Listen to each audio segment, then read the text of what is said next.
உட்காரு உட்காரு முதல்ல. உன் பார்த்து எம்முட்டு நாளாச்சு. ஏன் இப்படி துரும்ப இழைச்சி போயிட்ட? அம்மா வீட்டில் இருக்கும்போது உன்னை எப்படிலாம் பார்த்துக்கிட்டேன்.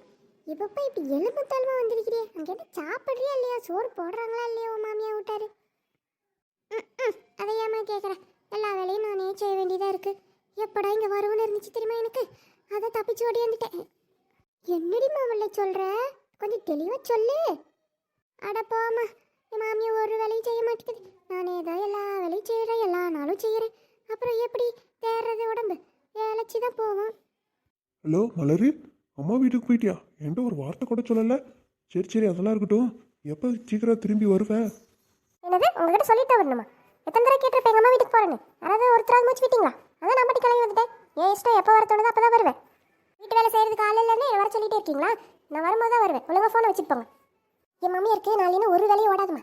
நான் தானே எல்லா வேலையும் செஞ்சு வைக்கிறேன், 3 நேரமும் பொங்கி வைக்கிறேன். அதனால தான் எங்கடா இன்னும் வர மாட்டாளே, எத்தனை நாள் பண்ணுவாளேன்னு தெரியல, பயந்து போய் என் வீட்டுக்காட்ட சொல்லி ஃபோன் பண்ண சொல்கிறாங்க. அவங்க கூப்பிட்டா வரமாட்டேன் பாரு, அதான் இப்படி பண்ணுறாங்க. என் புருஷன் கூப்பிட்டா மட்டும் நான் போயிடுவேன். என் இஷ்டம், எத்தனை நாள் இருப்பேனோ இருந்துட்டு தான் போவேன். அவங்க கூப்பிட்டாலும் போக மாட்டேன். ஐயோ என் மவ பாவம், ஒரு வேலைக்காரியாக அங்கே இருந்துட்டு வந்திருக்கிறா. இவ்வளோ நொந்து போய் பேசுகிறாளே, நான் என்னத்தான் பண்ணுவேன்? சரி சரி, நீ நல்லா இங்கே ரெஸ்ட் எடுத்து நல்லா சாப்பிட்டுட்டு போ. எப்போ போறிய போமா? உன் மாமியாரும் புருஷனா யார் வந்தாலும் நான் பார்த்துக்கிறேன். என்ன பிரச்சனை இருந்தாலும் இனிமேல் நீ எனக்கு ஃபோன் பண்ணு, சரியா? நீ டென்ஷன் ஆகாத. இப்போ போகிறேன், அண்ணியை கூப்பிட்டு உனக்கு விதவிதமாக நான் சமைச்சு தர சொல்கிறேன். இரு. அட பாவீங்களா, நம்மளை தான் வச்சு வேலை வாங்குறதுக்கு பிளான் போட்டுட்டு இருக்குதுங்க ரெண்டுங்களும்.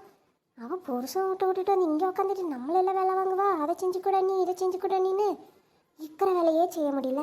இவ வேற வந்துட்டாளா, முடிஞ்சது நம்ம கதை. மருமவளே இங்கே வாமா. அதான் வந்துடுறது. அதான் சொல்லுங்க, கிச்சனில் கொஞ்சம் வேலையாக இருந்தது. அடடே மலரு, எப்போ வந்த? ஏன் மூஞ்சி ஒரே வாட்டமாக இருக்கு, கோவமாக இருக்கியோ? ஆமாங்க, என் வீட்டுக்கார கால் பண்ணி சும்மா எப்போ வருவேன்னு கேட்டுகிட்டே இருக்கான். அதுதான் கொஞ்சம் டென்ஷன் ஆகிடுச்சு. அடா புருஷனா அப்படி தான் கூப்பிடுவான், அதுக்காக போய் டென்ஷன் ஆகி ஸ்கூலில் கூப்பிடுவாரு, அதுக்காக இப்படி போய் டென்ஷன் ஆகிட்டு இருக்கலாமா? சரி சரி, ஃப்ரீயாக விட பார்த்துக்கலாம். ஆமாம் மருமவளே, என் பிள்ளையை போட்டு டார்ச்சர் பண்ணுறாங்க, படாது பாடுபடுத்துறாங்க வீட்டு வேலையை செய்ய சொல்லி. சொல்லு, நான் உன்னை அப்படியே வச்சுருக்கேன்? நான் உன்னை எப்படி பார்த்துருக்கேன்? அந்த மாதிரி அவங்களே என் பிள்ளையை பார்க்க மாட்டேங்கிறாங்க பாரு. கிளவி எப்படி புழுகுது பாரு. என்ன மருமவளே சொன்ன? ஒன்றும் இல்லைத்த, அத்தை பார்த்த மலர் ரொம்ப துரும்பாக இழைச்சி போயிட்டாங்க. என்னத்தை சமைக்கிறது இன்னைக்கு சாப்பாடு? மருமவளே, என் மவளுக்கு நான்வெஜ்னா ரொம்ப பிடிக்கும் பார்த்துக்க. அதுவும் மீன் குழம்புனா அப்படி சாப்பிடுவா, விரும்பி சாப்பிடுவா. அதனால நீ என்ன பண்ணுற, சீக்கிரமாக போய் எடுத்துகிட்டு போய் மீன் வாங்கிட்டு வந்துடு. மீன் குழம்பு வச்சு மீனை பொரிச்சிடு. மீன் குழம்பாத்த? சரித்த, வீடெல்லாம் க்ளீன் பண்ணேன். சரி, நேற்று தானே சாப்பிட்டோம், அதுக்கு மறுபடியும் இன்னைக்கு மீன் பரவாயில்லத்த. மலர் வந்திருக்கா, அப்புறம் எப்படி? அண்ணி ஆமாம் அண்ணி, எனக்கு மீன் குழம்புனா ரொம்ப பிடிக்கும். அதை மீனை பொரிச்சிங்கன்னா ரொம்ப ரொம்ப பிடிக்கும் அண்ணி. நான் எங்கள் அம்மா வீட்டுக்கு வந்தால் தான் இப்படி நிம்மதியாக சாப்பிட முடியுது. பரவாயில்ல அண்ணி, நீங்கள் எடுத்து சமைச்சு கொடுப்பீங்களா எனக்கு? வீடெல்லாம் நாளைக்கு க்ளீன் பண்ணிக்கலாம் அண்ணி. சரி மலர், அப்படியே பண்ணலாம். அப்போ சட்டுப்பட்டுன்னு சீக்கிரம் போய் மீன் வாங்கிட்டு வந்துரு, சரியா? அப்புறம் எல்லாம் தீந்து போயிட போகுது. போ. இப்போவே போகிறேன் தான். உன் அன்னிக்காரி நல்லா மீன் குழம்பு வைப்பா, சரியா? இன்னைக்கு ஒரு பிடி பிடிச்சிடலாம் ரெண்டு பேரும். நல்லா சாப்பிட்டு நல்லா ரெஸ்ட் எடுக்கணும், சரியா? சரிம்மா, அதுக்கு தானம்மா வந்தேன். இந்த மாதிரி அண்ணியை ஒவ்வொரு நாளைக்கு ஒவ்வொன்றா செஞ்சு தர சொல்லுமா, நல்லா சாப்பிடணும் போல இருக்கு. இந்தப்பா இந்த மீன் நீ இந்த வேலை சொல்லக்கூடாது, ஊருப்பட்ட வேலை சொல்கிறேன். இப்படி சொன்னால் நாங்கள் எப்படி வாங்குறது? ஆமாம் ஆமாம், 4 பேர் மீன் வாங்கணுமா வேணாமா? சாவியக்கா, இவன் மீனை வேலையை குறைக்கிற மாதிரி தெரில, என்ன பண்ணுறது இப்போ? அதான் பிள்ளை, என்ன பண்ணுறதுன்னு எனக்கும் தெரில. இவன் ரொம்ப கராராக பேசுகிறாப்புல, என்ன பண்ணுறது? பேசாம நீ போ சொல்லிட்டேன், நாளைக்கு வாங்கிப்போம். அப்போ தான் கொஞ்சமாச்சும் பயம் இருக்கும். இல்லைங்கம்மா, நான் சொன்ன வேலைன்னா வாங்கிக்கோங்க, இல்லைன்னா போங்க. மீன் விற்கிற விலைக்கு இவ்வளோ கம்மியாக கொடுத்தா நான் போய் பிச்சை தான் எடுக்கணும். சரி சரி, அப்போ ஒன்று எங்களுக்கு வேணாம், நாங்கள் இன்னொரு நாளைக்கு வாங்கிக்கிறோம். அன்றைக்கி அதை விலை கம்மியாக பார்த்து கொண்டு வா, வாங்குறோன்னு பார்க்குறோம். இந்தாப்பா 1 கிலோ மீன் என்ன விலை? பாறை மீன், மத்தி மீன், கெளுத்தி மீன், கெண்டை மீன் எல்லாமே 1 கிலோ 300 வாங்கம்மா. அடி ஆத்தி, 300 ரூபாயா? 300 ரூபாய்க்கு நான் எங்கே போகிறது? என் மாமியாருக்கு தெரிஞ்சா அவ்வளோதான். ஒரே வேலை 300 ரூபா தாங்கம்மா. 300 ரூபா கொடுத்தா வாங்கினா வாங்கிக்கோங்க, இல்லைன்னா கட்டுப்படி ஆகாது, தர முடியாது. அட சாவிக்கா, எங்கே தான் இருக்கீங்களா? இருந்தாலும் என்ன இவ்வளோ வேலை சொல்கிறான்? மீன் விலையை குறைச்சி பேச வேண்டியது தானே? அதெல்லாம் பேசிட்டான். ஆமாம், நீ என்ன மீன் வாங்க வந்திருக்கிறேன்? நேற்று தான் சிக்கன் குழம்புன்னு சொன்னேன் உங்கள் வீட்டில்.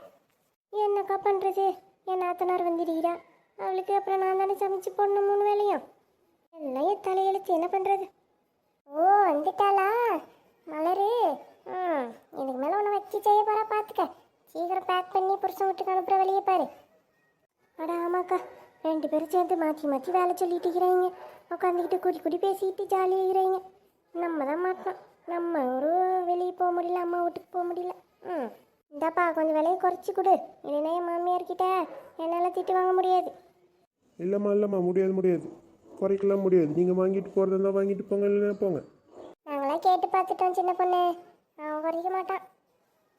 என் மருமக இன்னும் மீன் வாங்கிட்டு வரலன்னு வந்தா என்ன இங்கே தகராறு நடந்துட்டு இருக்கு? என்னப்பா பிரச்சனை உனக்கு? விலையை குறைச்சி கொடுப்பிய மாட்டியா? யாரை ஏமாத்தலான்னு பார்க்குற?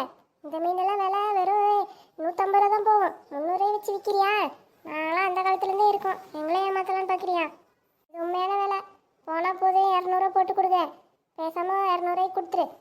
இல்லை நாளை பிள்ளை நீ இந்த ஊர் பக்கமே வர முடியாத மாதிரி பண்ணிடுவேன் பார்த்துக்க. மருமவளே நீ 200 மட்டும் கொடு. அதுக்கப்புறம் ஒத்த பைசா கூட கொடுக்காத. நீ மீனை எடுத்துகிட்டு வா, 1 கிலோ போட்டு. சரிங்கம்மா தரேன். நீங்கள் முதல்ல இப்படியே போய் எல்லார்ட்டையும் சொல்லிட்டு இருக்காதீங்க, சரியா? உங்களுக்கு மட்டும்தான் விலை குறைச்சி தர முடியும், மற்றவங்களுக்குலாம் இந்த விலையை கொடுக்க முடியாது. அப்போ சரி எங்களுக்கு முதல்ல கொடுங்க. மருமவளே சட்டுப்பட்டுன்னு வாங்கிட்டு வா. பிள்ளை பாவம் பசியோட கிடக்குறா, சாப்பாடு கொடுக்கணும்ல. சரி நான் போகிறேன், சீக்கிரம் வா.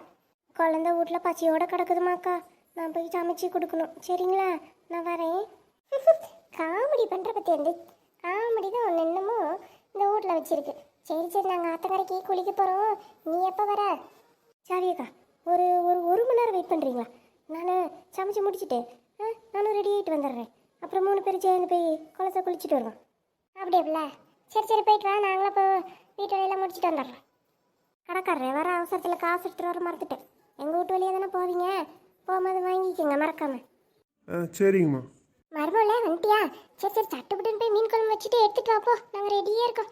உங்களுக்கு தான் வெயிட் பண்ணிட்டு இருக்கோம். சீக்கிரம் குழம்பு வச்சுட்டு சொல்லுங்க. சரி மலரு. என்ன நேரத்தில் இந்த வீட்டுக்குள்ளே காலை எடுத்து வச்சோமோ ஒரே வேலை தான். போ, நமக்கு எப்படி ஒரு விடிவு காலம் பிறக்குமோ தெரில. மருமகளே ரெடியாச்சாமா? ரெடி ஆச்சுதா. இதாக பாருங்க, இப்போ எடுத்துட்டு வரேன். அடா பார்க்கவே அப்படி சாப்பிடணும் போல இருக்குது மருமகளே. ஆமாம், நீ பார்க்கும்போதே வாயில வச்சு ஊறுது. உங்களால் மட்டும்தான் இவ்வளோ டேஸ்ட்டாக செய்ய முடியும். அட சாப்பிடவே இல்லை, அதுக்குள்ளே டேஸ்ட்டு தெரியுதோ? ஆமாம், நீ வாசனையிலே டேஸ்ட்டு தெரியுது பார்த்துக்கோங்க. சட்டுப்பட்டுன்னு எடுத்து சாப்பிடு. அம்மா முள் வேற இருக்குமா, அத்தாம எனக்கு கொஞ்சம் பயமாக இருக்குது. மருமவளே, என் மவளுக்கு முள்ளுனாலே கொஞ்சம் பயம். அத்தான் சாப்பிட்டு தயங்குறா. நீ ஒரு மீனை எடுத்து சாப்பிட்டு காட்டுறியா? முள்ளெல்லாம் எப்படி எடுத்து சாப்பிடணுன்னு? அவ்வளோதானத்த. இப்போ எப்படி சாப்பிட்றேன்னு மட்டும் பாருங்க. 2 பேரும் பாருங்க கரெக்டாக, அப்போ தான் தெரியும் எப்படி சாப்பிட்றேன்னு. தள்ளி உட்கார மேலே இருக்கணும். முதல்ல குழம்புல இருக்கிற மீனை சாப்பிட்றணும், சரியா? அதுக்கப்புறம் பொரிச்ச மீனையும் சாப்பிட்றணும், சரியா? அத்தை, அந்த பொரிச்ச மீனை எடுங்க, எப்படி சாப்பிடணும்னு சொல்லி தரேன். அடா எதையும் கொடுங்க. பாதி மருமவுல எங்களுக்கு எங்கடி சோத்து காணும். என்னத்த நீங்க தானே சாப்பிட்டு காட்ட சொன்னீங்க. அப்புறம் இப்போ தானே மலருக்கு நல்லா தெரியும் நான் எப்படி சாப்பிட்டேன்னு. இனிமேல் பாருங்க நான் நல்லா சாப்பிடுவேன். சரி தாய், எனக்கு கொஞ்சம் வேலை இருக்குது. நான் கிச்சனில் போய் வேலை செஞ்சுக்கிட்டு அப்படி குளிச்சுட்டு வந்துடுறேன் ஆற்றுக்கு போய். நீங்கள் பார்த்து 2 பேரும் பத்திரமா இருங்க. என்னம்மா இப்படி பண்ணிவிட்ட அண்ணி? சாப்பிட சொல்லி காட்டி ஒன்னால தான் இப்போ எனக்கு ஜோறு போச்சு. நான் என்ன பண்ணுறது? கவலைப்படாதடி மவளே, நான் எதுக்கும் கொஞ்சம் அப்புறமா சாப்பிடலான்னு எடுத்து வச்சேன், சரியா? அதை போய் எடுத்துகிட்டு வரேன், சாப்பிடுவோம். பன்னிக்கறி இப்படி தான் ஏதாவது அடக்க மடக்கா பண்ணுவான்னு தான் கொஞ்சம் எடுத்து வச்சேன். நல்லதல்ல, இப்போ நல்லா தான் போச்சு. நிஜமாமா சொல்கிறேன். சரி அப்போ போய் சீக்கிரம் எடுத்துகிட்டு வா, சாப்பிடுவோம்.